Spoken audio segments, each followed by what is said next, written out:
kawan-kawan sonang hati kan. Nah, sekarang kita mulai.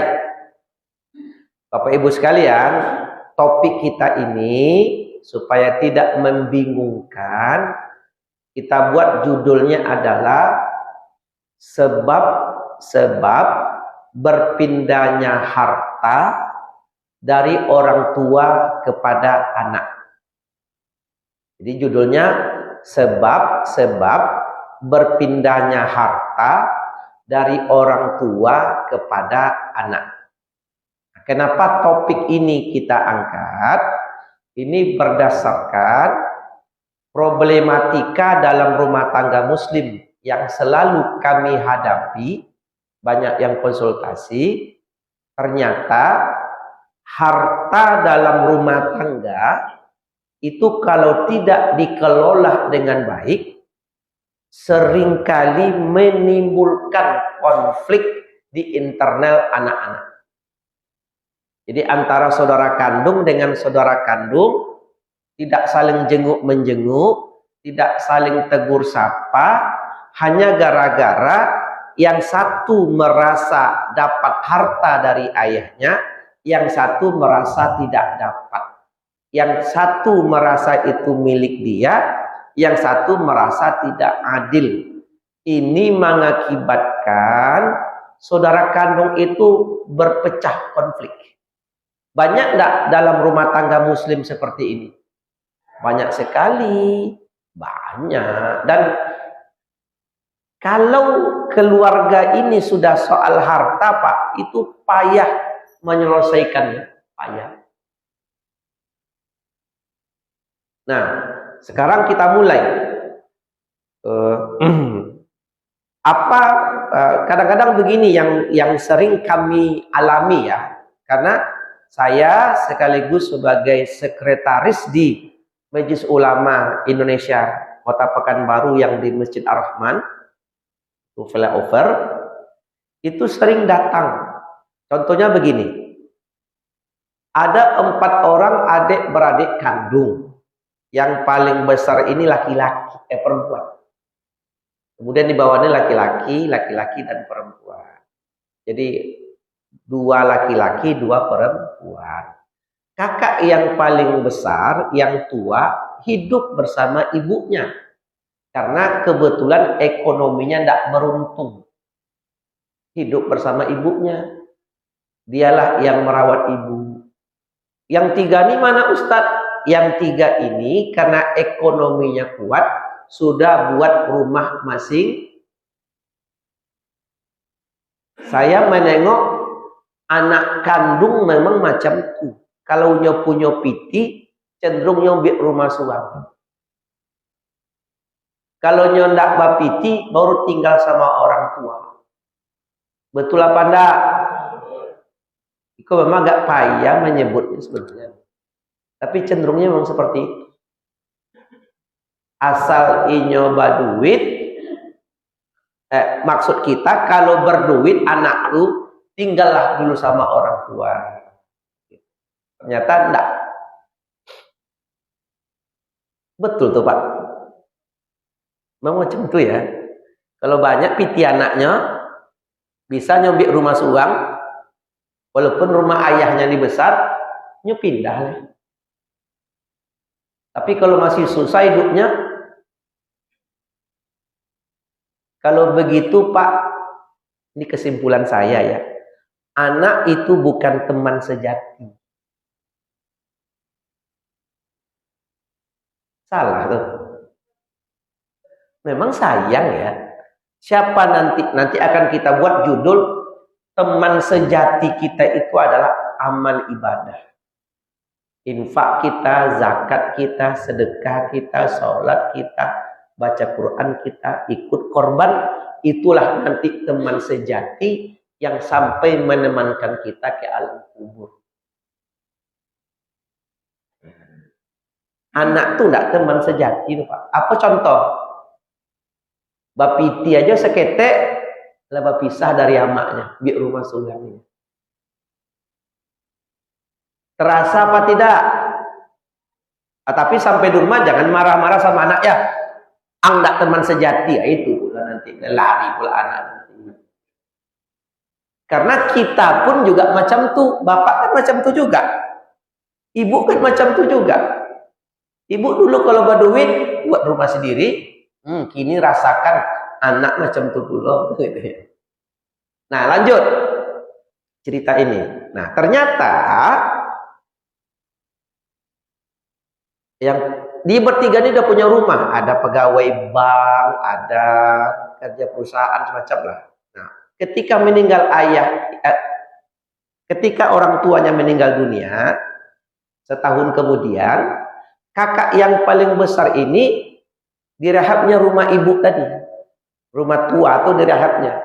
Jadi waktu adik ini datang ke rumah kakaknya, jenguk kakak, nampak depan rumah itu ada kerikil 1 truk, pasir 1 truk, batu bata 1 truk, ada besi angker, ada papan mal, ada tukang.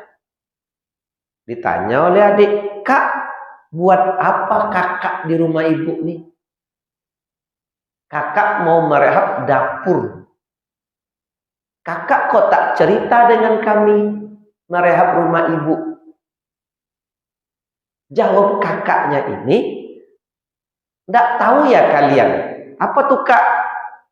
Semasa dulu ibu hidup, rumah ini sudah diwasiatkan untuk kakak." Kata adiknya, "Kami nggak tahu Kak." Sejak itu nggak bertegur sapa lagi mereka. Betul apa tidak? Banyak nak nih yang terjadi macam ini. Nah, nanti kita akan ada pembahasan judulnya hati-hati berwasiat. Paham nih Bapak Ibu? Pokok ngerti nak ngerti lah ini penjelasan begini. Hati-hati berwasiat. Nanti akan kita jelaskan wasiat-wasiat yang betul dan wasiat-wasiat yang salah. Yang kita ceritakan tadi wasiat salah. Tidak boleh mewasiatkan harta kepada anak kandung yang bakal jadi ahli waris. Itu tidak boleh. Tidak boleh Pak. Jadi macam mana caranya Ustaz supaya boleh? Itu anak susah hidupnya. Ini anak payah hidupnya. Yang lainlah punya rumah. Kita ingin rumah ini untuk anak nih. Macam mana cara Ustaz? Cara yang jangan ibu wasiatkan sepihak ya, nanti jadi masalah besar. Cara yang paling bisa adalah panggillah anak yang merompek nih. Kumpulkan mereka. Nah, ya Bu, ibu berencana mewasiatkan kalau ibu mati rumah ini untuk kakak kalian yang kurang ekonominya nih. Apa pendapat kalian nak? Kalau dia laki-laki, dampingi oleh istrinya. Kalau dia perempuan, suruh dengarkan oleh suaminya. Itu caranya. Musyawarah. Nah, kalau yang laki-laki, dampingi istrinya. Tapi istri ini hati-hati. Jangan pula istri itu banyak pula bercakap dari laki.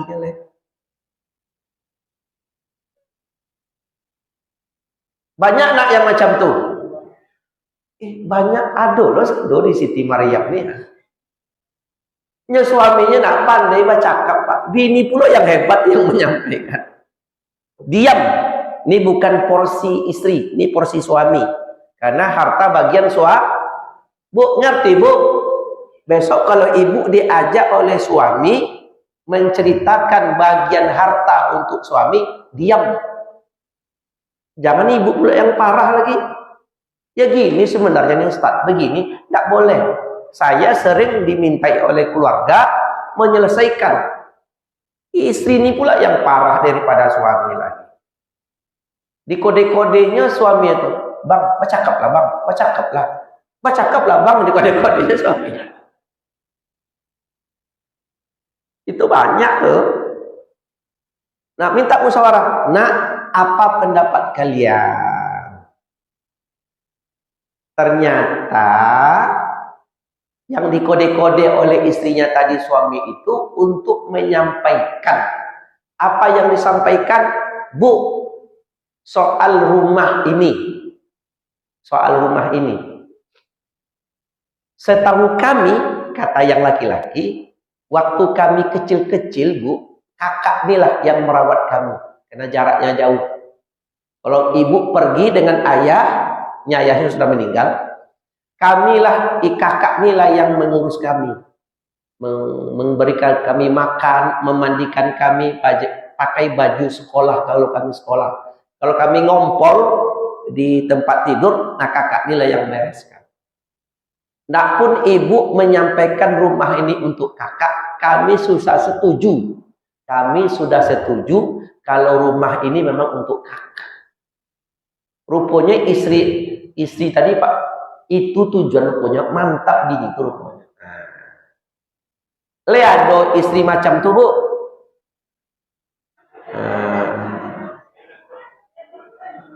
Kalau ada cik lah enggak?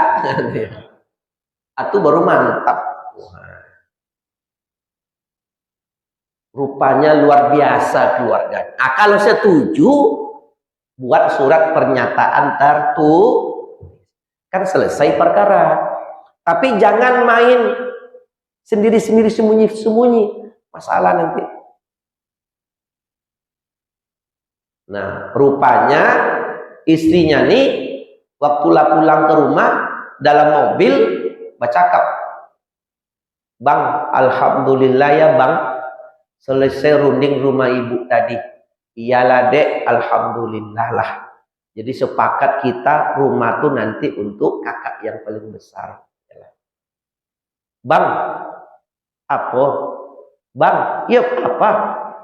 Kalau dijual rumah ibu tuh Bang, berapa duitnya tuh Bang? Adalah 1,2 M. Kalau bagi-bagi berapa jatah Bang tuh Bang? Sekitar 400 juta. Banyak rupa Bang ya katanya.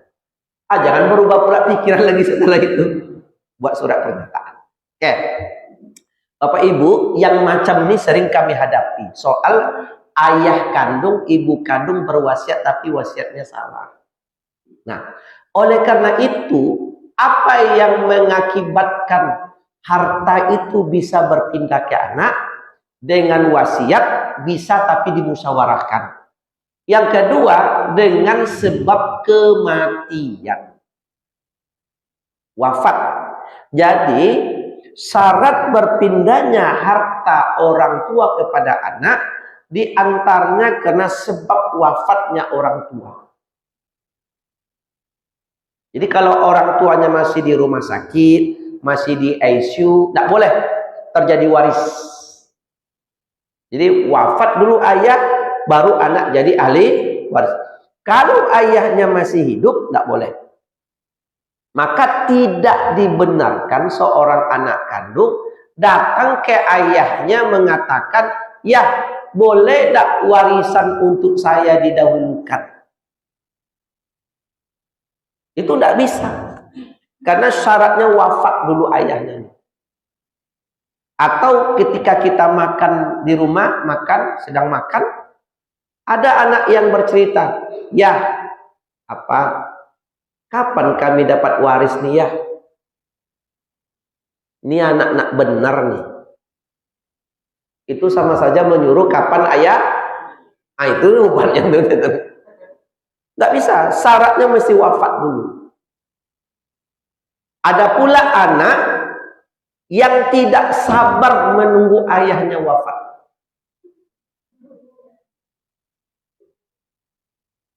Kalau anak narkoba lewat dibuatnya nih Pak.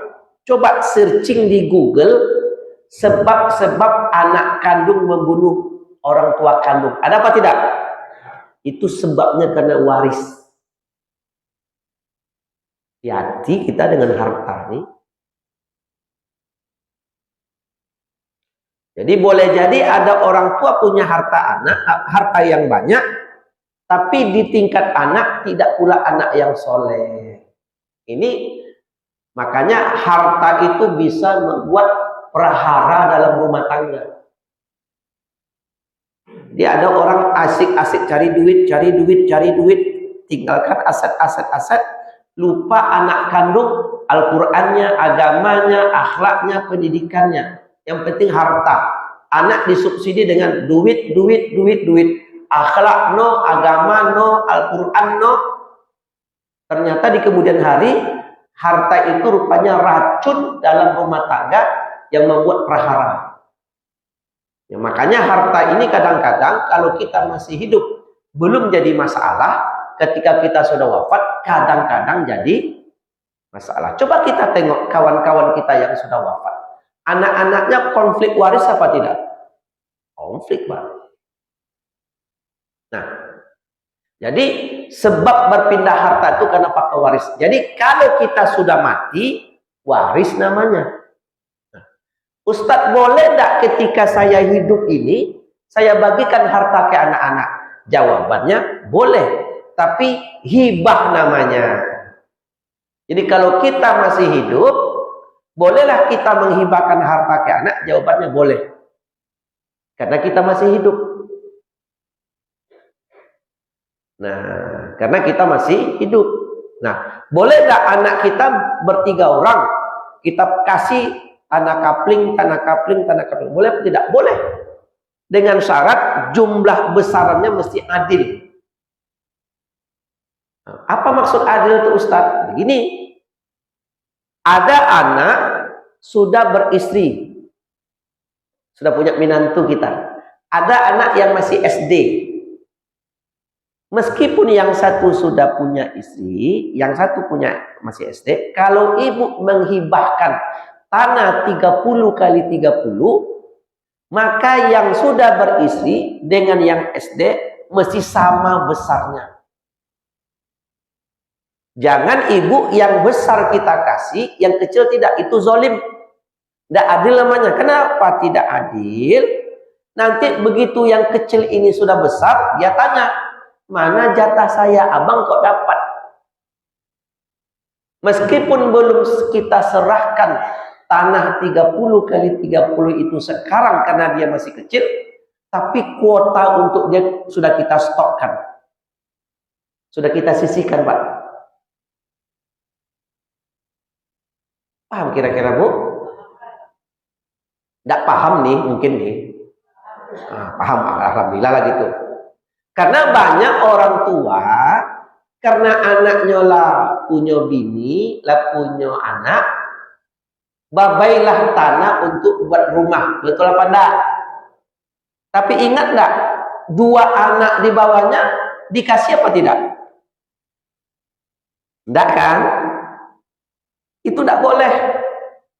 Jadi begitu ibu mengasih, minimal yang dua di bawah ini stoknya sudah ada. Sudah kita peruntukkan. Dia SD enggak akan paham tuh, enggak akan menuntut dia, tidak ngerti apa-apa dia, tapi kita sudah mengkuotakan untuk mereka berdua. Kalau tidak, zalim kita. Karena hibah itu pemberian orang tua ketika masih hidup, dan hibah itu muncul dari kemauan hati sang orang tua. Iya apa enggak? Maka diberilah dia. Nah, kalau bapak ibu ingin menghibahkan harta ke anak, karena muncul dari diri bapak ibu, ada syarat kedua. Objek tanah itu mesti dipindahkan sekarang jadi milik anak. Tidak boleh bahasanya nanti untuk engkau, nanti untuk engkau, nanti. Surat tanah tidak juga berpindah atas nama anak. Itu namanya hibah icak-icak namanya. Itu bohong. Apabila sampai ibu wafat, objek hibah belum juga jadi milik anak, maka nanti dia pindah menjadi waris. Karena kita sudah wafat. Itu saja. Jadi ketika kita hidup, hibah namanya. Ketika kita sudah wafat, waris namanya.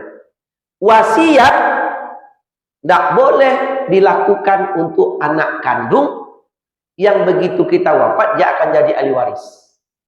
Jadi wasiat ini untuk siapa Ustaz? Kalau begitu, wasiat ini kita tujukan kepada orang yang tidak mungkin jadi ahli waris. Contoh, ibu punya adik paling kecil, perempuan. Kalau ibu mati, dia tak jadi ahli waris. Supaya dia dapat bagian dari harta yang kita tinggalkan, berwasiatlah kita. Berapa jumlahnya? Maksimal tidak boleh sepertiga dari harta. Contoh lain, ada orang 5 tahun tidak punya anak, Pak. Wih, 5 tahun. Diangkatlah anak angkat 1. Begitu dapat anak angkat, alhamdulillah punya anak kandung dia setelah itu 4. Jadi 5 anak bapak nih, 1 angkat, 4 kandung. Syarat orang yang mendapat waris itu nasab, kandung, tiri ndak, angkat ndak. Apakah kalau kita wafat anak angkat ini jadi ahli waris? Jawabannya tidak. Sementara dia sudah kita angkat. Bagaimana caranya dia mendapatkan bagian dari harta kita kalau kita mati? Caranya adalah kita berwasiat. Itulah guna pintu wasiat. Hanya ditujukan kepada orang-orang yang kalau kita mati tidak menjadi ahli waris. Demikian kita buka tanya jawab. Silakan kalau ada yang bertanya, Pak. Silakan, Bu.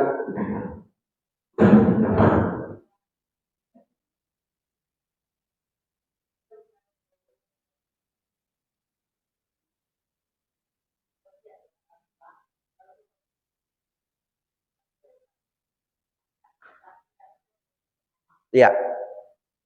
Jawabannya hibah itu jumlahnya sama, tidak menghitung laki-laki perempuan. Karena kita masih hidup. Jadi ini laki-laki, ini perempuan, jumlahnya masih sama. Tidak terjadi 2:1. Tetapi kalau kita sudah wafat, waris nanti akan terjadi proses 2:1. Bagian anak laki-laki, 2 bagian anak perempuan. Ya Bu, itu catatannya.